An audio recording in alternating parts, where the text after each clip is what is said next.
ever see in another race. Now, if we got a safety car and the leaders came into pit, all of a sudden, the likes of Giovinazzi, Magnussen and Gasly would be in the lead of the race. The leaders have to really hope that they don't get an early safety car at this stage in the next 7 or 8 laps.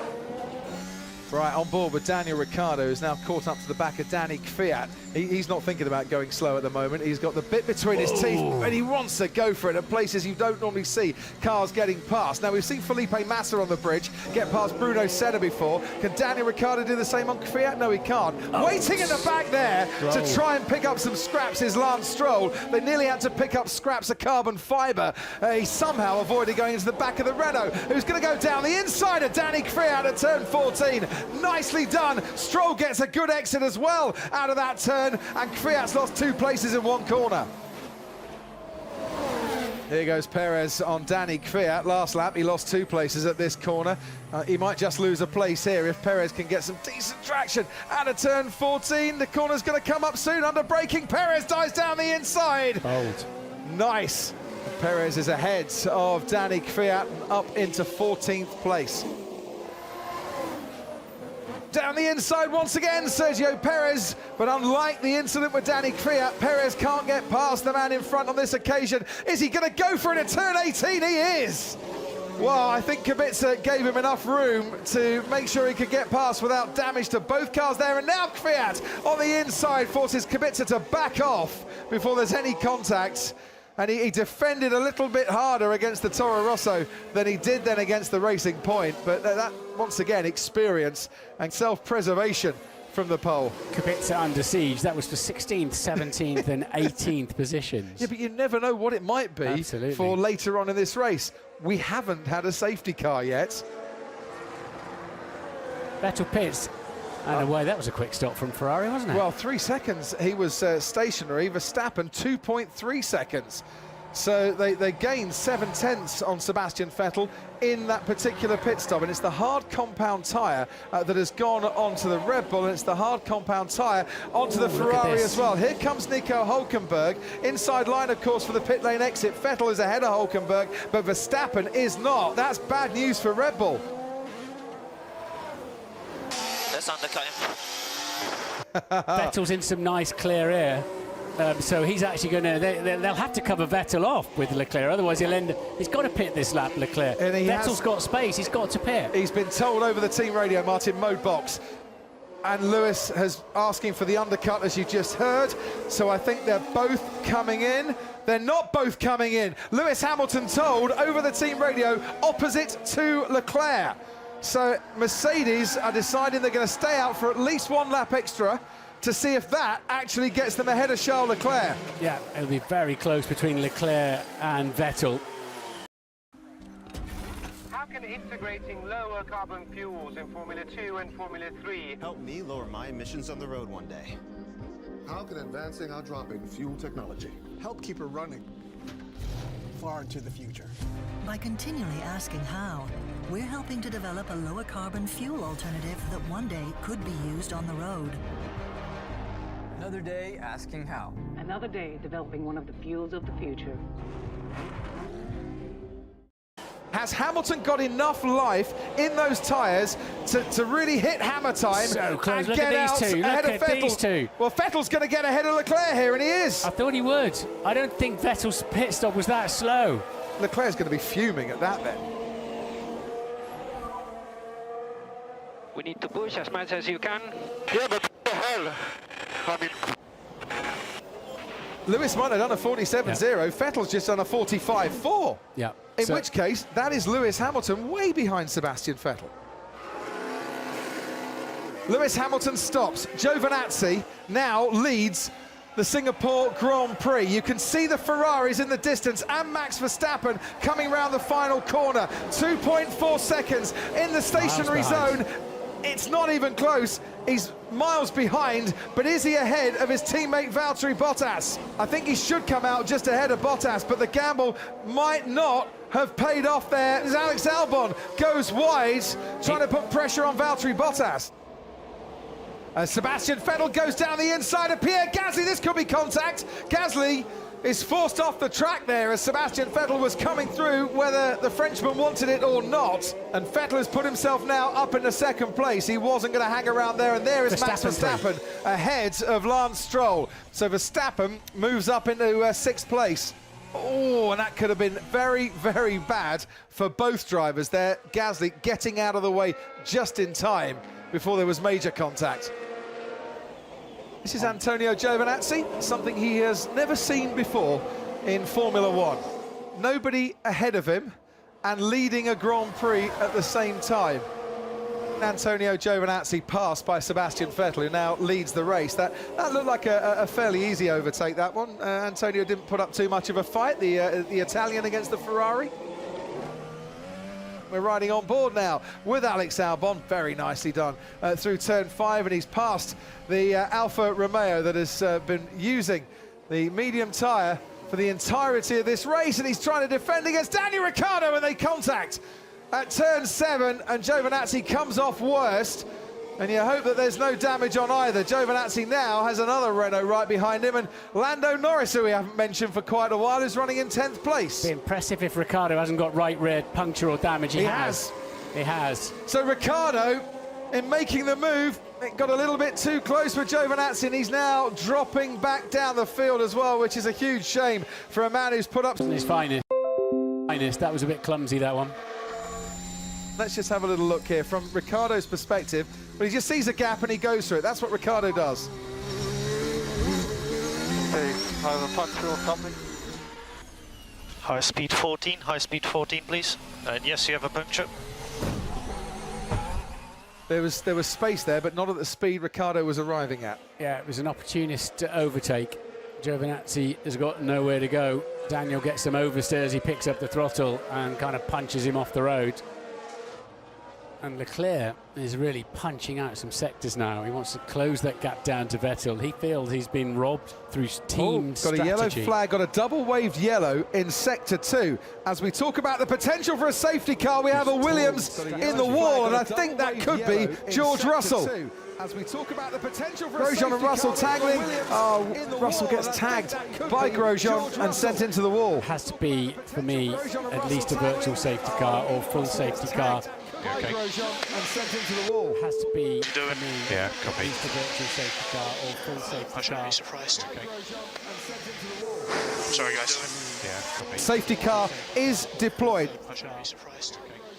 To be completely honest with you, I don't understand at all the undercut.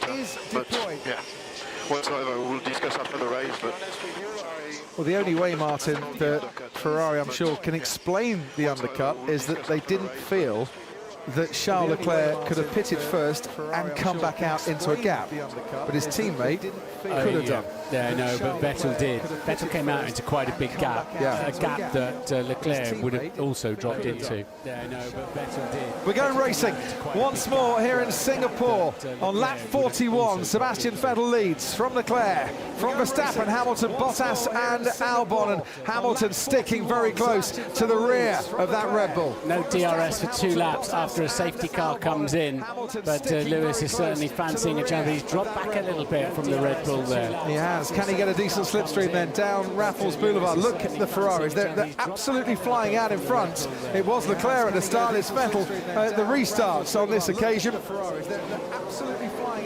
Here goes Hulkenberg and Stroll. Stroll's got the inside line though on Hulkenberg, who switches round, wants to get decent traction coming out of that corner and does so. Hulkenberg ahead of Stroll. Norris maintaining his place there in 7th, as best of the rest after the top 3 team, the big 3. He's got just it's a big lock up there by Lance Stroll, and he's got Antonio Giovinazzi with him, and he's got damage. He's got a puncture, has Lance Stroll. Stroll's got a puncture, and he's limping home. Let's just have a quick look here. He's got Gasly on his outside. So there's the tyre banging that was going on. But that is not going to give you a puncture on the front left. It's kind of fair enough, that one.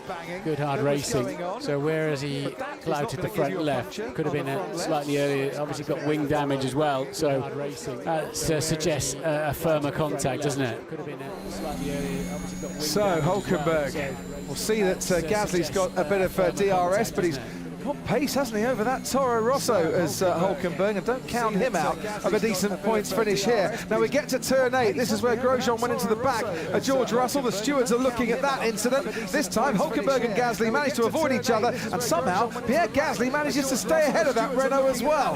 This is a brilliant scrap going on, and you can see how the rest are catching up behind Danny Kvyat, and then Giovinazzi, and then Daniel Ricciardo. This is over World Championship points, isn't it? There's World Championship points available to everybody. Magnussen, Raikkonen, Perez, Gasly, Hulkenberg, Kvyat, Giovinazzi, even Ricciardo.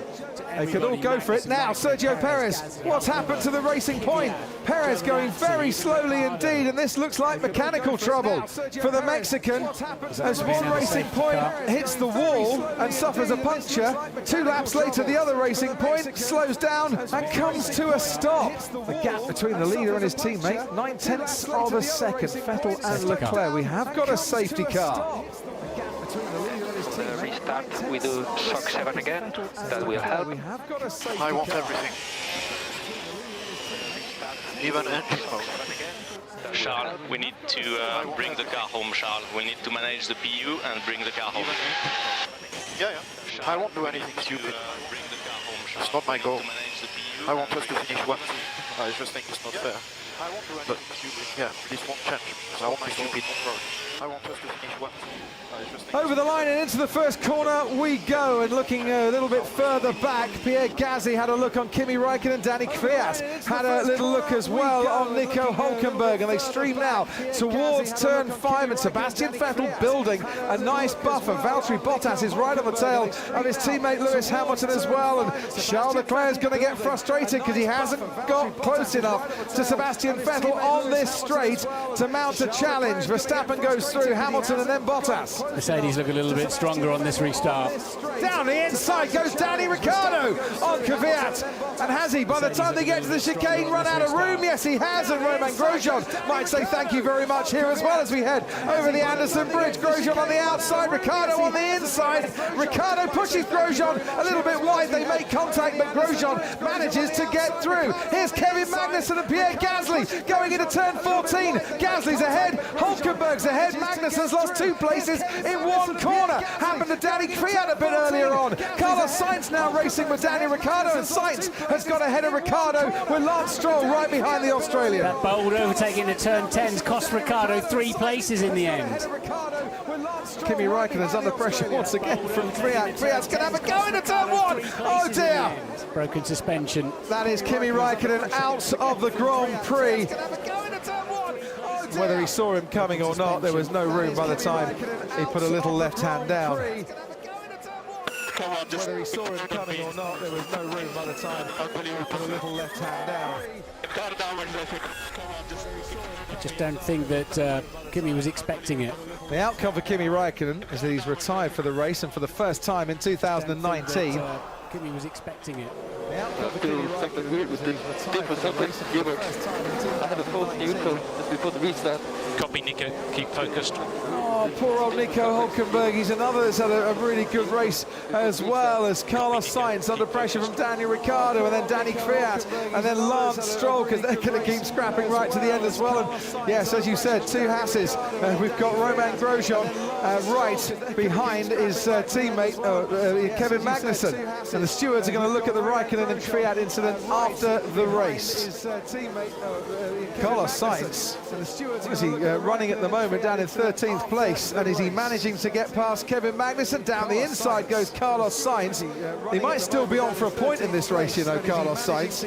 From absolutely nowhere, the safety cars have helped him, and Magnussen's lost out to Daniel Ricciardo, who's getting his elbows out down at turn 18 as well. That safety car restart's cost Kevin Magnussen. He's lost all the temperature in his tyres, and he's got absolutely no grip. It's been a long time coming for Sebastian Vettel. For the first time in 2019, Sebastian Vettel takes the checkered flag and wins the Singapore Grand Prix, and a win that, unlike in Canada, will stand this time around. Yes, Sebastian, 3-1, nice job, 1 and 2 for Ferrari, awesome job, well managed. Yes, Sebastian. And it is the 5th time that Sebastian Vettel, in car number 5, has stood on top of a cockpit here in Singapore as the race winner. It's a race win that's been a long time coming and well worth the wait as far as he's concerned. Very happy, great race. I think first of all, big congratulations to the team. Obviously, yeah, the start of the season has been difficult for us for the recent weeks.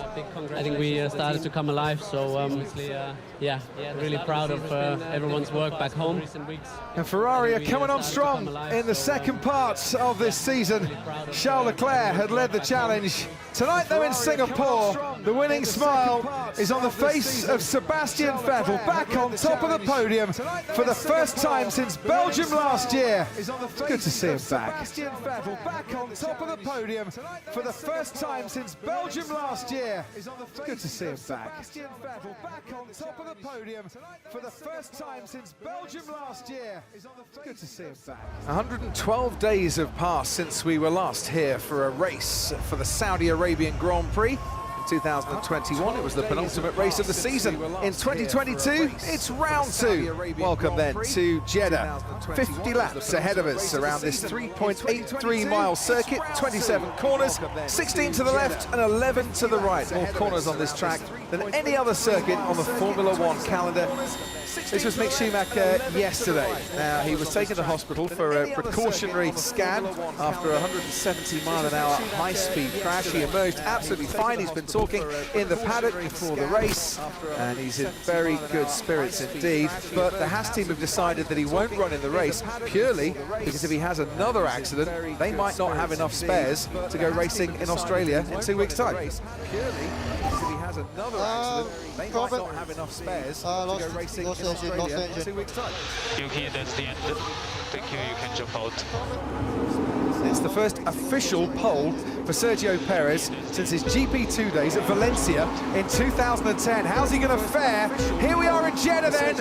It's lights out and away we go. Perez does get away well, comes over to cover off Leclerc. Carlos Sainz is forced to the outside. Max Verstappen getting keen on the inside with Carlos Sainz, but Perez leads it through the first corner. From Leclerc, Verstappen getting past Carlos Sainz. Hamilton ahead of the fast-starting Williams. It's Perez now ahead of Charles Leclerc. Then comes Max Verstappen. Sainz, Esteban Ocon, George Russell and Fernando Alonso in the other Alpine. Getting detached to the back is Zhou Guanyu. There goes Kevin Magnussen battling away with Pierre Gasly through turn 8. That was very close indeed for Sergio Perez.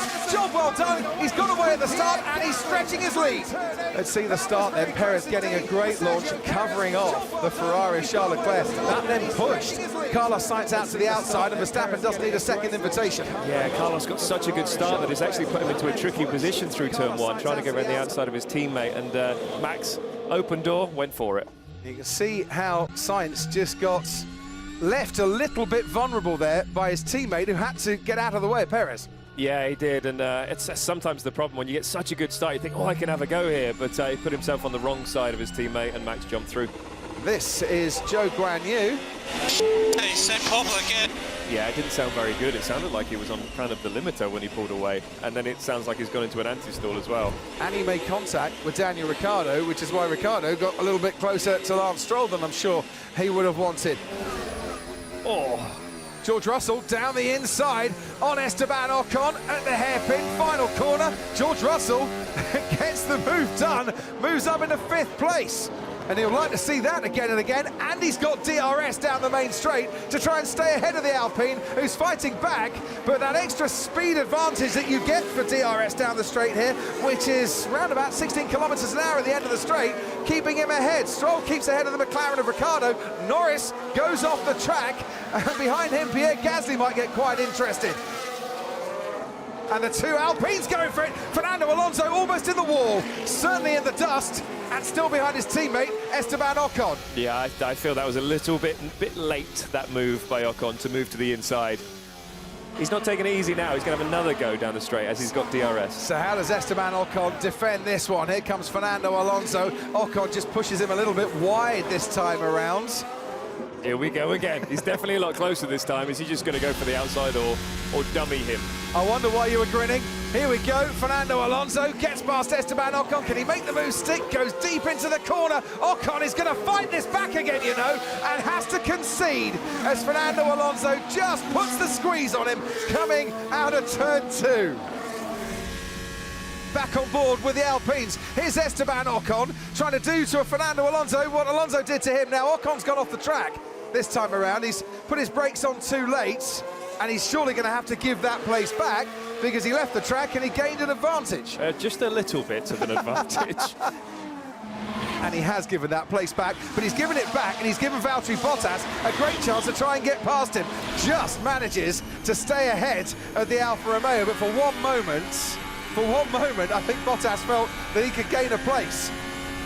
And we still have all 18 runners out there, and this, I think, was the move that Kevin Magnussen thought he pulled off, but just went in too deep. He did, and as he turned in, you could see he was still on the brakes, and the front inside didn't quite grab, but you could see it was locking a little bit, gave him understeer, and this was the safest option for him. He didn't want to get it wrong for the exit of turn 2.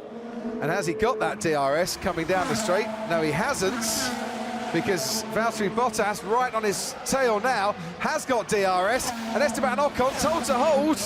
And that might not have been the best decision at that particular moment, because Valtteri Bottas is past him, and into turn 1 he goes.